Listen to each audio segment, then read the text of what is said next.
your love be the shining light, breaking chains that were holding me.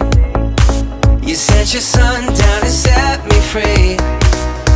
Everything of this world will fade. I'm pressing on till I see your face. I will live that your will be done. I won't stop till your kingdom come.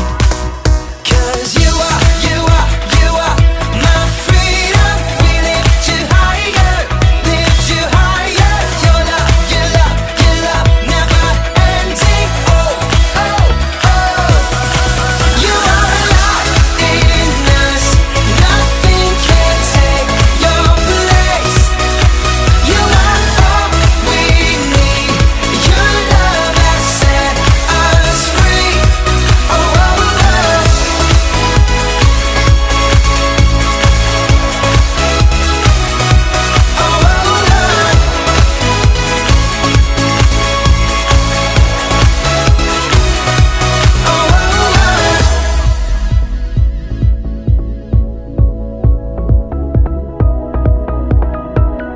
You are my freedom. We lift you higher. You are my freedom. We lift you higher, lift you higher. Your love never ending. Oh, oh, oh. You are alive in us. Nothing can take your place. You are all we need. Your love has set us free. You are alive in us. Nothing can take your place. You are all we need. Your love has set us free. Oh, oh, oh.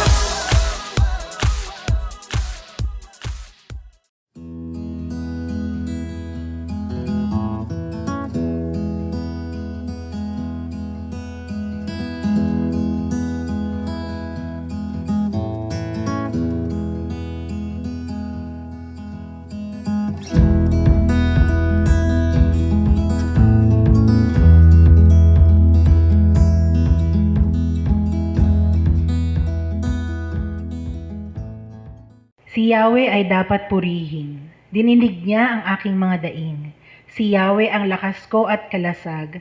Tiwala ko'y sa kanya nakalagak. Tinutulungan niya ako at pinasasaya. Sa awiti pinasasalamatan ko siya.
Tayo po'y manalangin. Dakilang Diyos, salamat po sa araw na ito. Salamat sa pagkakataon na ikaw ay aming muling sambahin sa spirito at sa katotohanan. Igawad mo, Panginoon, na ang maririnig naming mga salita na magmumula sa iyo ay maging kagamit-gamit sa aming mga buhay. Ikaw nawa, Panginoon, ang magbigay sa amin ng kaaliwan sa mga panahon na nakakaramdam kami, Panginoon, ng kalungkutan. At bigyan niyo po kami, Lord, ng kagalakan muli. Kahit na sa mga panahon na kami po ay naguguluhan at namimighati, ikaw pa rin po ang magiging sanhi ng aming kagalakan. Lord, i-bless mo po ang araw na ito upang maranasan po namin ang iyong presensya. Ito pong aming dalangin sa tanging pangalan ni Jesus. Amen. Sapagkat hindi nagbabago ng isip ang Diyos tungkol sa kanyang mga kaloob at pagtawag. Noon kayong mga hentil ay hindi sumusunod sa Diyos, ngunit ngayon, kayo ay tumanggap ng habag ng Diyos nang sumuway ang mga Hudyo. Gayon din naman, dahil sa habag ng Diyos na inyong naranasan, sinusuway naman ngayon ng mga Hudyo ang Diyos, nang sa gayoy maranasan din nila ngayon ang kanyang habag. Sapagkat hinayaan ng Diyos na maalipin sa pagsuway ang lahat ng tao upang maipadama niya sa kanila ang kanyang habag.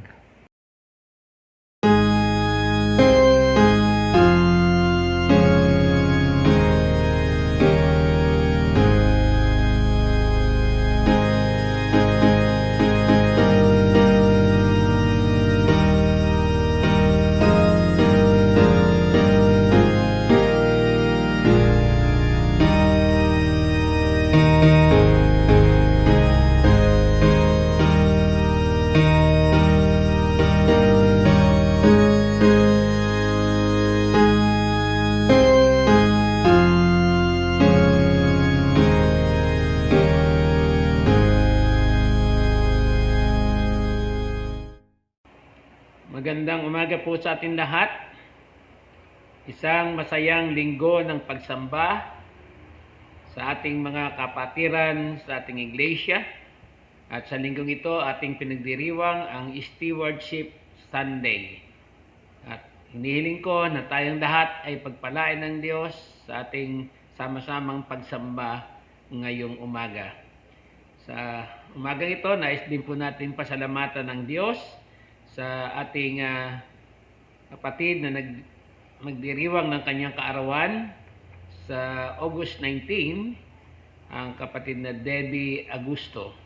Dalangin natin na pagpalain ng Panginoon Diyos ang batang ito at ang kanyang sambahayan, lalong-lalo na ang kanyang ina na si Baby Augusto. Pagpalain nawa ng Diyos ang bawat sambahayan na ating kinabibilangan. Tayo ngayon ay dumako sa ating panalangin pastoral at ating pong itaas sa Panginoon ang mga prayer concern natin para sa ating mga mahal sa buhay, sa ating mga kapatiran at sa ating mga kababayan. Tayo po yumukod, tayo manalangin. Mapagpala naming Diyos, aming Ama at aming Panginoon. Muli nagpapasalamat kami sa inyo sa umagang ito, sa pagbibigay mo sa amin ng pagkakataong lumapit sa iyong trono ng biyaya upang kami, Panginoon, ay patuloy na magpasalamat sa inyo at patuloy namin, Panginoon, na idalangin na kami ay inyong samahan sa aming mga pang-araw-araw na pamumuhay. Ngayong umagang ito, Panginoon, aming pinagpapasalamat ang inyong pag-iingat sa bawat isa sa amin laban sa COVID-19. Salamat po sa patuloy na kalakasan, kalusugan ng aming mga pisikal na katawan. Patuloy mo kami, Panginoon, na kupkupin ng iyong mapagpalang kamay at patuloy mong ipagkaloob sa amin, O Diyos, ang kalakasan at kalusugan ng aming pisikal na katawan upang kami, O Diyos, ay hindi maapektuhan ng lumalaganap na karamdaman. Panginoon, sa umagang ito ay din po namin dinadalangin ang aming mga kapatiran na nakaranas ng iba't ibang karamdaman sa kanilang pisikal na katawan. Ang aming pong kapatid na Tito Boy Villanueva, salamat po sa Panginoon sa bibigay mo sa kanya ng muling pagkakataon na malampasan niya ang pagsubok na kanyang pinagdadaanan. Gayon din si Maripe Manlungat, salamat sa kanyang early recovery. Patuloy mo, Panginoon, na biyayaan siya ng matibay na pangatawan, malusog, at gayon din ang kanyang pananampalataya. Patatagin mo po, Panginoon, ang pagtitiwala niya sa inyo. At patuloy mo siyang samahan at ingatan sa kanyang buhay. Gayon din ang kanyang buong sambahayan, Panginoon, ang kanyang mga anak at ang kanyang magulang. Dinadalangin din namin, Panginoon, ang aming kapatid na Romy Bondok sa kanyang muling pagpapaopera ng kanyang katarata. Ikaw nga po ang mag-ingat at magkaloob sa kanya ng panibagong liwanag ng kanyang paningin. At ito ay magamit niya sa kanyang hanap buhay at paglilingkod sa inyo. Tinataas din po namin sa inyo si Mervin Fernandez na nagkaroon ng vehicular accident. Salamat din po, Panginoon, sa pagbibigay mo sa kanya ng kanyang buhay at patuloy mong pagalingin po ang kanyang karamdamang pisikal. Nagpapasalamat din kami sa aming mga kapatid na Aniseta Enero sa kanyang kagalingang pisikal. O Diyos, pagpalain mo ang aming magulang na ito na patuloy niyang maranasan, Panginoon, ang kagalingan at kalakasang pinagkakaloob mo sa kanya sa araw-araw. Tinataas din namin sa iyo ang Sarmiento family, Panginoon, sa kanilang sambahayan, lalong-lalo ng kanilang anak na nasa Ilocos. Pagpalain mo po at ingatan ang kanilang minamahal na anak. Tinataas din po namin sa iyo ang aking pinsan, si Fred Bautista, sa kanilang naranasan na COVID-19 positive. Panginoon, kayo po ang magbigay ng kagalingan, katagumpayan sa aming mga kapatid na ito na kayo lamang ang kanilang inaasahan.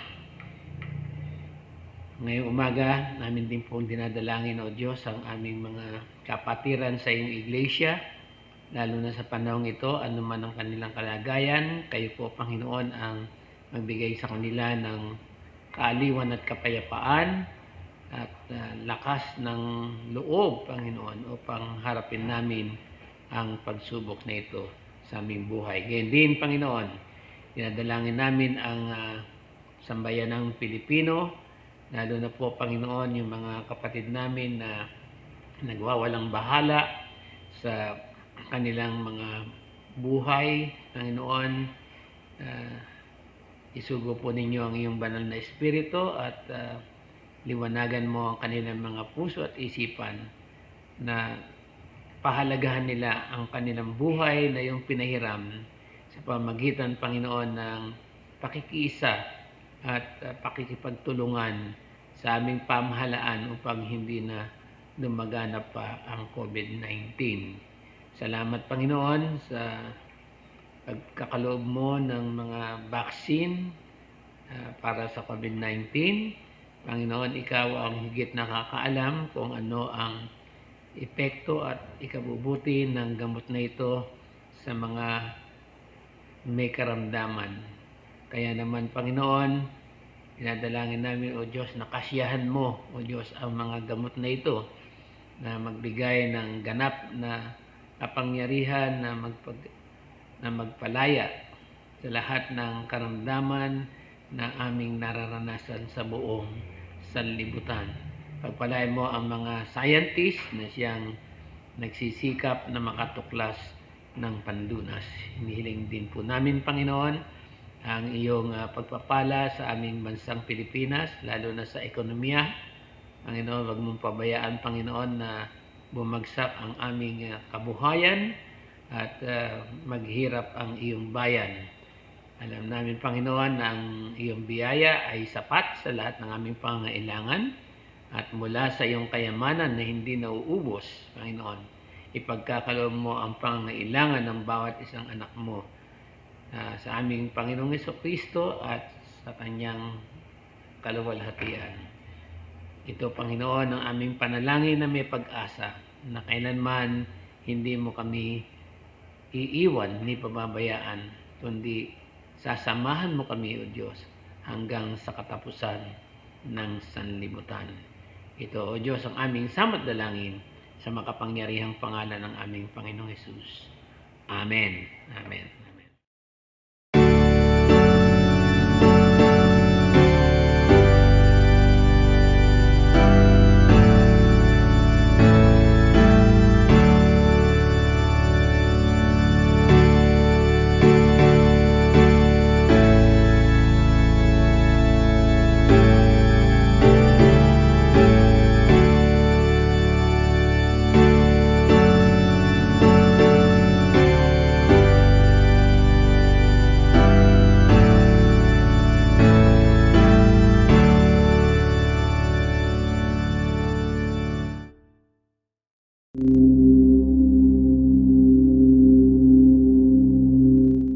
Ang pagbasa sa Lumang Tipan na matatagpuan sa Genesis, Kabanata 45, mga talatang 1 hanggang 8. Hindi na mapigil ni Jose ang kanyang damdamin, kaya pinaalis niya ang kanyang mga tagapaglingkod na naroon.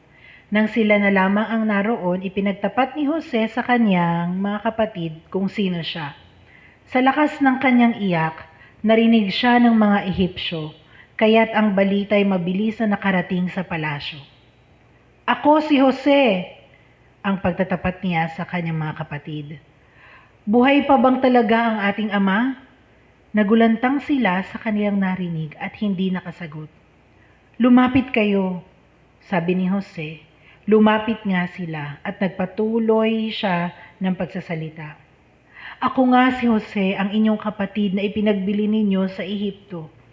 Ngunit hindi na ninyo ikalungkot ang nangyari.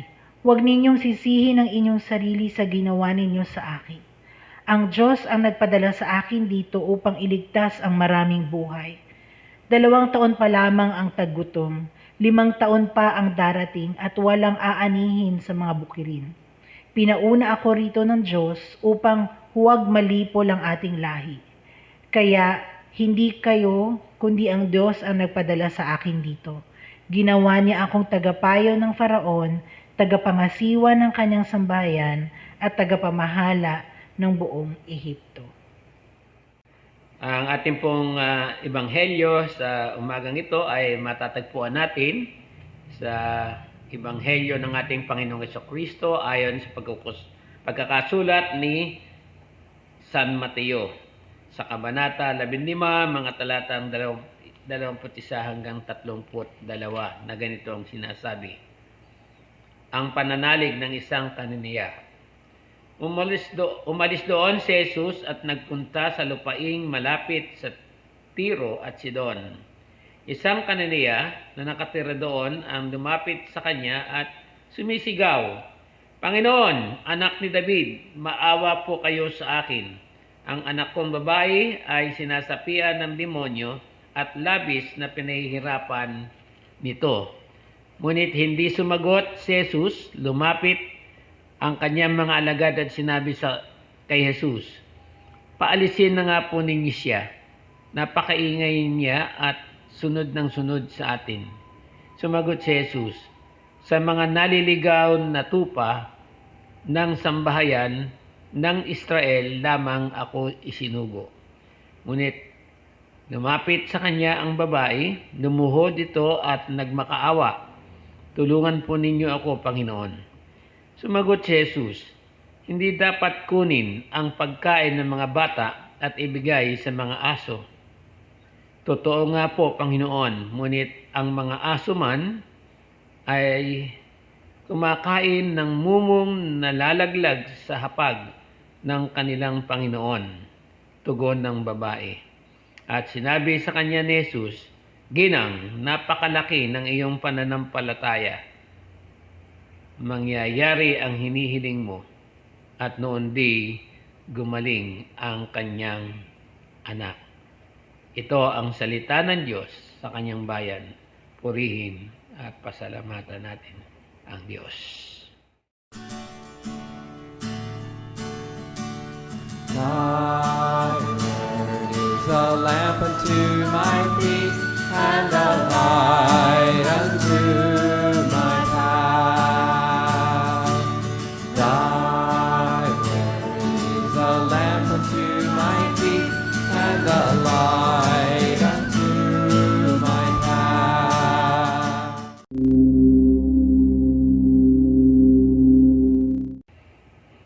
Magandang umaga po muli sa inyo. Ang ating pong paksa ngayong umaga ay masusumpungan natin, matatagpuan natin sa Luke chapter 6 verse 38. At ang topic po natin ngayong umaga ay obedience to God gives us prosperous life. Obedience to God give us prosperous life. Tayo manalangin. Mapagpala naming Diyos, salamat po sa biyaya ng iyong mga salita na nagpapatatag ng aming mga pananampalataya upang kami, Panginoon, ay makatawid sa mga pagsubok na aming hinaharap sa aming buhay. Samahan mo kami, Panginoon, sa aming pagbubulay-bulay at magpakahayag po kayo sa lahat ng mga anak mo na makikinig ng mga salita ninyo. Biyayaan niyo po kami ng karunungan at pangunawa upang maging pagpapala ang mga salitang ito na aming mapapakinggan mula sa inyo. Sa pangalan po ng aming Panginoong Hesus, ito po ang aking dalangin. Amen. Luke 6:38. Magbigay kayo at kayo'y bibigyan din. Husong takal, siksik, liglig at umaapaw ang ibibigay sa inyo, sapagkat ang panukat na ginagamit ninyo sa iba ay siya ring gagamitin para sa inyo. Si Pastor Proceso Marcelo ng Hardin ng Panalangin, nang siya'y nabubuhay pa, ay lagi niyang sinasabi ang mga katagang ito. We can give without loving, but we cannot love without giving. Love is the key for giving. If you love God, you will obey Him. Jesus said, "If you love me, you will keep my commandments." John 14:16. Ang umiibig sa akin at tumutupad ng aking salita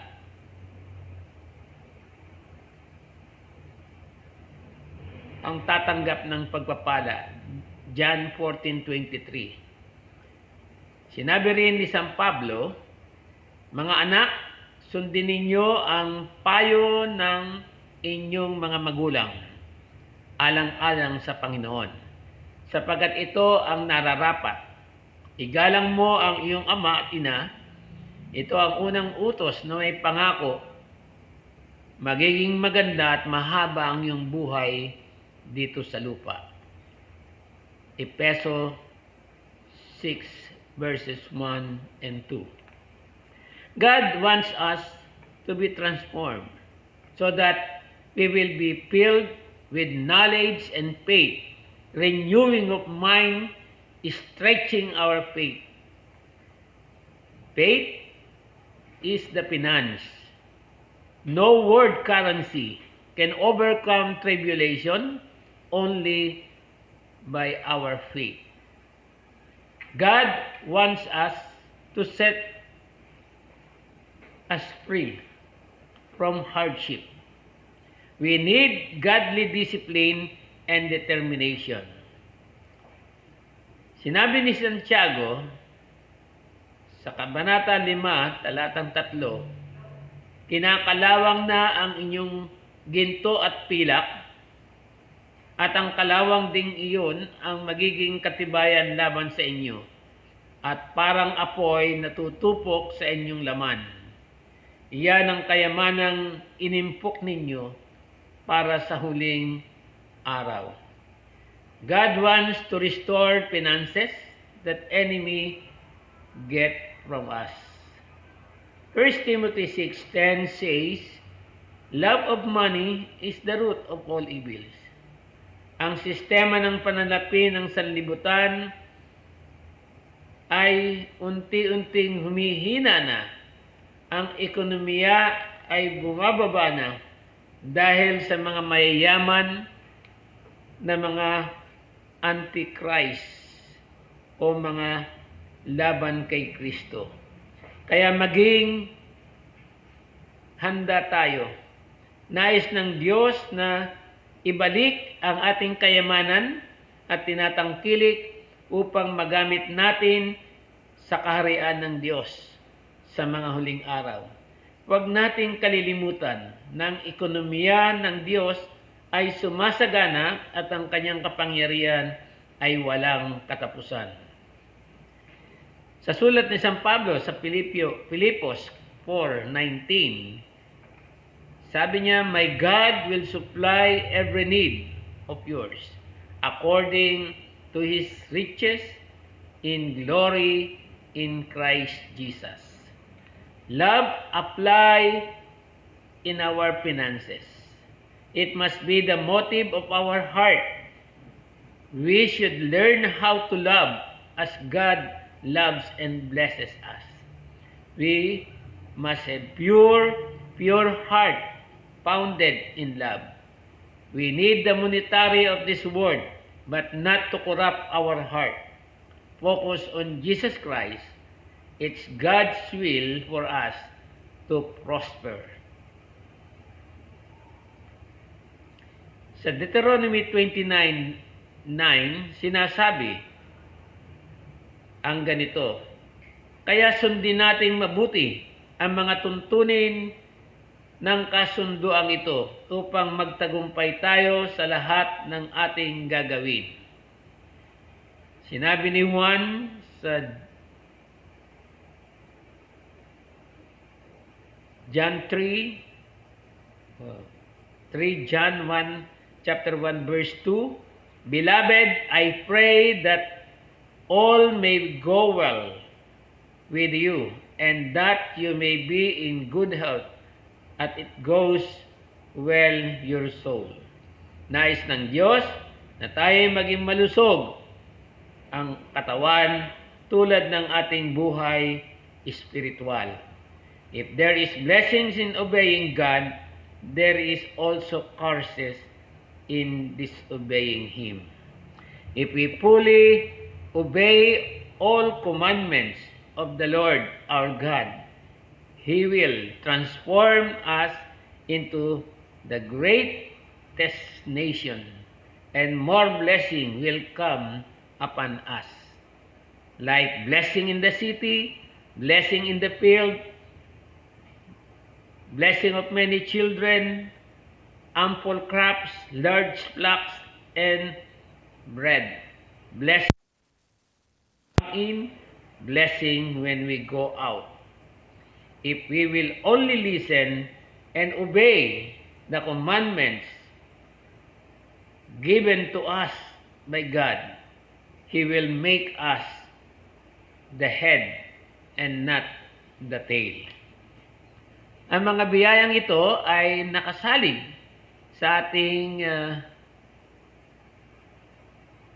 katapatan at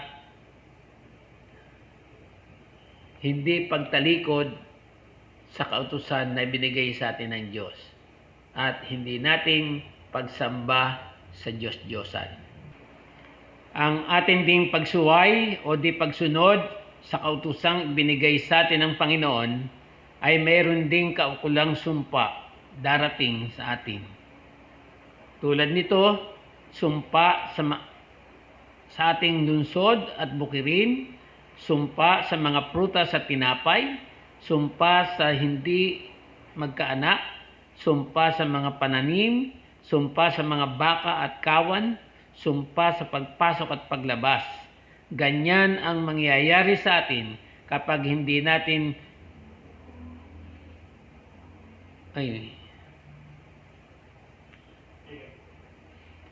kapag hindi tayo nakinig at sumunod sa utos na ibinigay sa atin ng Diyos. Deuteronomy 28:15-24. God wants us to prosper. Alam natin kung gaano kasagana ang pag-ibig at kabaitan sa atin ng Panginoong Hesus. Bagamat siya'y mayaman, alang-alang sa atin, siya'y naging mahirap upang sa kanyang pagiging mahirap, tayo naman ay maging mayaman. Through His poverty, we became rich. 2 Corinthians 8 and 9. Ito ang ginawa ng Diyos upang tayo ay magsisi at magbalik loob kay Jesus. Binigyan niya tayo ng kautusan upang tayo ay proteksyonan, ingatan, pagpalain at palayain ng Diyos upang malaman natin ang katotohanan na siyang magpapalaya sa atin. Jesus took our sins. Jesus took our sicknesses. By His stripe, we are healed. Jesus died so that we might live. Jesus took all our iniquities. Jesus is King who became poor for us to be rich. He took the curse of poverty so that we'll be free from curse of poverty. As children of God, how can we experience prosperity living? Alalahanin natin ang pangako ng Diyos kay Abraham sa Genesis chapter 12 verses 2b and 3. Pagpapalain kita at gagawin kong dakila ang iyong pangalan at ikaw ay magiging pagpapala sa marami. Pinagpala nga ng Diyos si Abraham, pinagtagumpay ng Diyos si Abraham laban sa hari ng Sodoma. Siya ay binasbasan ni Melchizedek, ang hari ng Salem at pari ng kataas-taasang Diyos. Pinuri nila ang Diyos sa kanilang tagumpay, kaya ibinigay ni Abraham kay Melchizedek ang 10 bahagi ng kanilang nasamsam sa labanan. Kaya patuloy na pinagpala ng Diyos ang buhay ni Abraham. Genesis 14:17. Tithing is not a command. It's a giving out of love and gratitude to God. Giving blessings to God and for others is an act of worship. Abraham blessed by God because he blessed others. Mga kapatid, nais mo bang mapagpala ang kinin mo ang pagpapalang ibinigay ng Diyos kay Abraham sa pamamagitan ng ating pagsunod at pagmamahal sa Diyos at sa ating kapwa? Ngayon, sa mga huling araw, nais ng Diyos na tayong lahat ay pagpalain. Proverbs 11:25 says, "Whoever brings blessings will be enriched, and one who waters will himself be watered." Ang taong matulungin, sasagana ang pamumuhay, at ang marunong tumulong ay tiyak na tutulungan.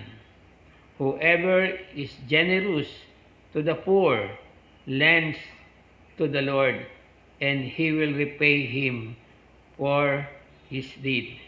Ang pagtulong sa kapwa at paglingap sa mahirap, ang Diyos ang nagkakautang sa atin. Kung walang pambayad, ang Diyos ang magbabayad sa ating mabubuting gawa. Kaya, let us be obedient to God. by loving Him and loving others, and He will give us prosperous living. John 10:10, sinabi ni Jesus, na parito ako upang ang mga tupa ay magkaroon ng buhay, buhay na masaganang lubos.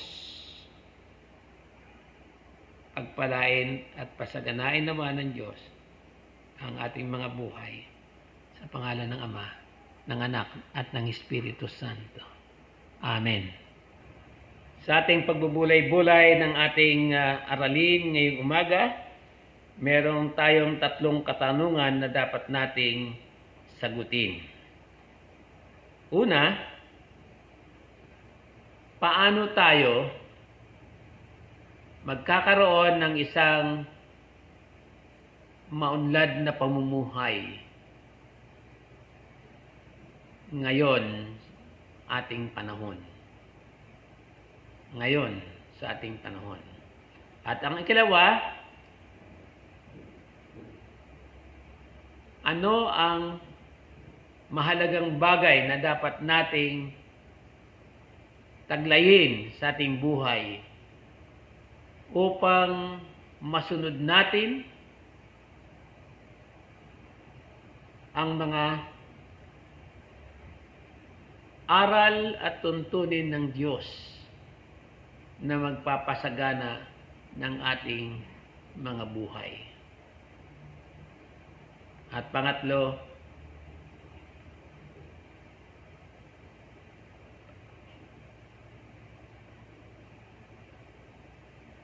ano ang nais mo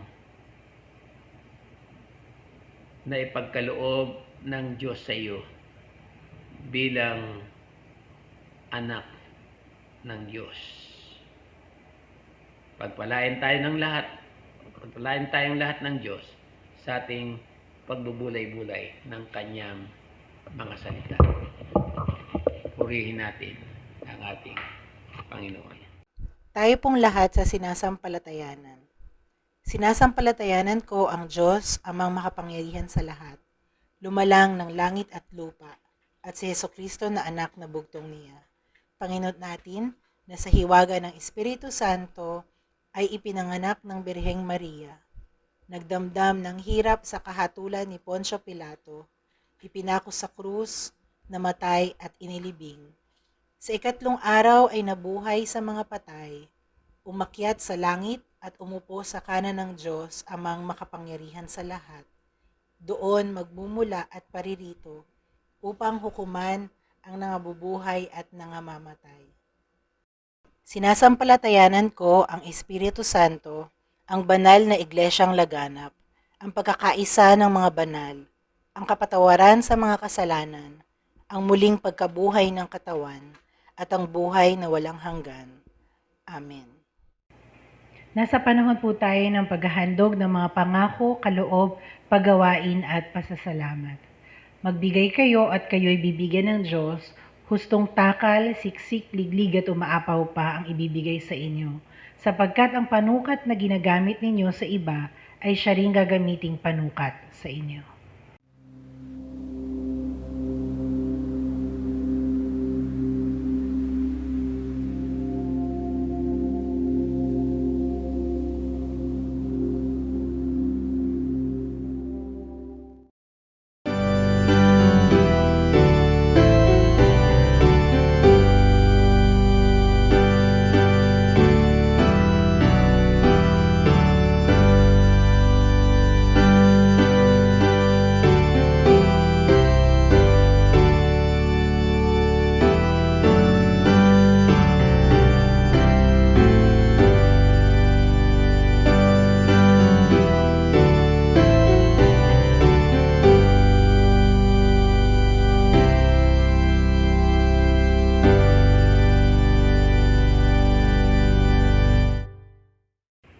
Pinasasalamatan ka namin, O Diyos, sa muling pagkakataong ito na kami ay makapaglingkod sa inyo.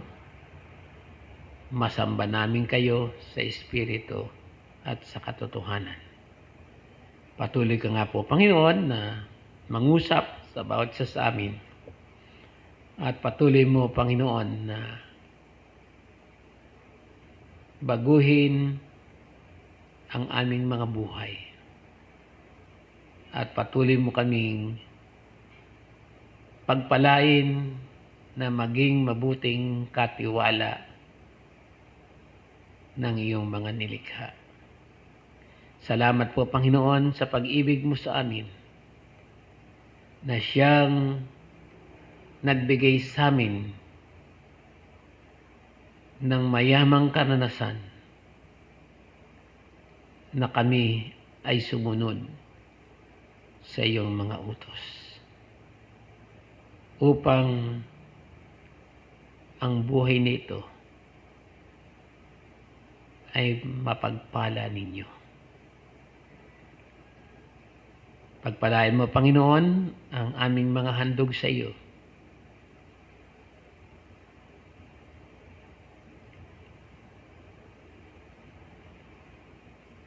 Patuloy mong gamitin ang mga kaloob na ito para sa gawain at pag-unlad ng iyong ministeryo. Ibuhos mo po, Panginoon, ang masaganang pagpapala sa lahat ng mga anak mo, Panginoon, na naglilingkod sa iyo, nagmamahal at nagmamalasakit sa iyong mga gawain. Patuloy mo nawang pagpalain ang iyong mga anak na nagtatapat sa inyo at sa aming kapwa. Ito po, O Diyos, ang aming panalangin sa pangalan ni Jesus. Amen.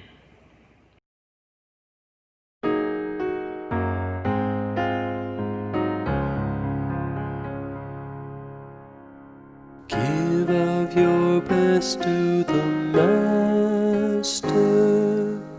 Give of the strength of your youth. Throw your soul's fresh glowing ardor into the battle for truth. Jesus has set the example. Dauntless was he, young and brave. Give him your loyal devotion. Give him the best that you have. Give of your best to the Master. Give of the strength of your youth. Clad in salvation's full armor, join in the battle for truth. Give of your best to the Master. Give him first place in your heart. Give him first place in your service.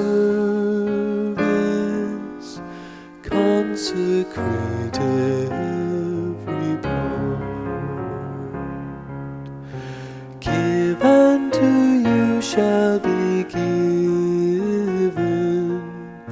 God his beloved Son gave.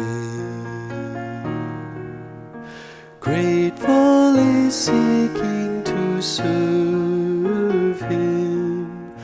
Give him the best that you have. Give of your best to the Master. Give of the strength of your youth. Clad in salvation's full armor, join in the battle for truth.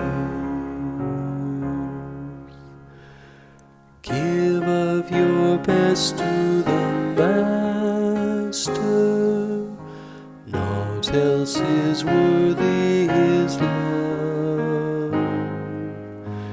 He gave himself for your ransom, gave up his glory above, laid down his life without murmur, you from sin's ruin to save. Give him your heart's adoration, give him the best that you have. Give of your best to the Master, give of the strength of your youth, clad in salvation's full armor, join in the battle for truth.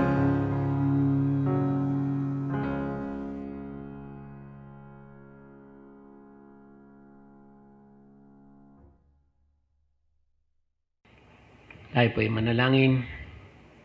Mapagmahal naming Diyos, nagpapasalamat po kami sa biyaya na kaloob mo sa amin upang kami, Panginoon, ay magkaroon ng pag-ibig sa inyo at pagiging masunurin sa iyong mga utos. Pagpalain mo, Panginoon, ang lahat ng mga anak mo at gawin niyo po kami, Panginoon, na maging mga mabuting katiwala ng iyong mga nilikha sa pamamagitan ng pag-ibig na tinanggap namin mula sa inyo. Ibalik mo nga, Panginoon, sa amin ang kasaganaan ng buhay at patuloy namin, Panginoon, na ipaglingkod sa iyo ang aming mga kayamanan para sa iyong kaharian at para sa ikaliligtas ng sanlibutan. Continue to bless every one of us who trusts in you, who faithfully obedient to you, and let the Holy Spirit continue to pour out to all of us that we can be a blessing for others. Tanggapin po ninyo ang aming pagpapasalamat sa iyong dakilang pag-ibig sa amin. At kayo po, Panginoon, ang manguna at maghari sa iyong mga anak na nagmamahal sa iyo, sumusunod sa inyong kalooban. Biyayaan mo kami, Panginoon, ng pagkakataon na patuloy kaming makapaglingkod sa inyo at sa aming kapwa-tao. Pinasasalamatan ka namin, Panginoon, sa mga karanasan ng buhay na aming naranasan. Salamat sa iyong kagalingang pinagkakaloob sa lahat ng may kong karamdaman. Salamat sa mga biyayang hindi nagkukulang sa araw-araw. Salamat po, Panginoon, sa pananampalataya na tinanggap namin mula sa inyo. Patuloy nawa naming pagyamanin ang pananampalatayang ito upang kaming lahat, O Diyos, ay makasunod sa inyong mga utos at patuloy naming maipadama ang aming pagmamahal sa inyo at sa aming kapwa-tao. Pagpalain mo, Panginoon, ang lahat ng mga anak mo na walang inaasahan kundi kayo. Dinggin mo ang aming panalangin. Ipagkaloob mo ang desire ng aming mga puso. At patuloy naman kaming mamuhay ayon sa iyong katwiran, katotohanan at kabanalan. Samahan mo kami, Panginoon, sa aming patuloy na paglalakbay. Ngayon at hanggang sa iyong muling pagbabalik. Ito po ang aming panalangin sa pangalan ng aming Panginoong Hesus. Amen. At ngayon, tanggapin natin ang masaganang pagpapala ng Diyos. Ang kapayapaan nawa ng Diyos na di malirip ng pinakamataas na isipan ng tao ang siyang mag-ingat sa ating mga puso at isipan sa pag-ibig ng Diyos at sa kanyang anak na si Jesucristo. Ang Diyos na makapangyarihan sa lahat ang magpala sa atin. Sa pangalan ng Ama, ng Anak, at ng Espiritu Santo. Amen. Amen. Amen. Good morning and have a good day. Marami pong salamat sa inyong lahat.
feeling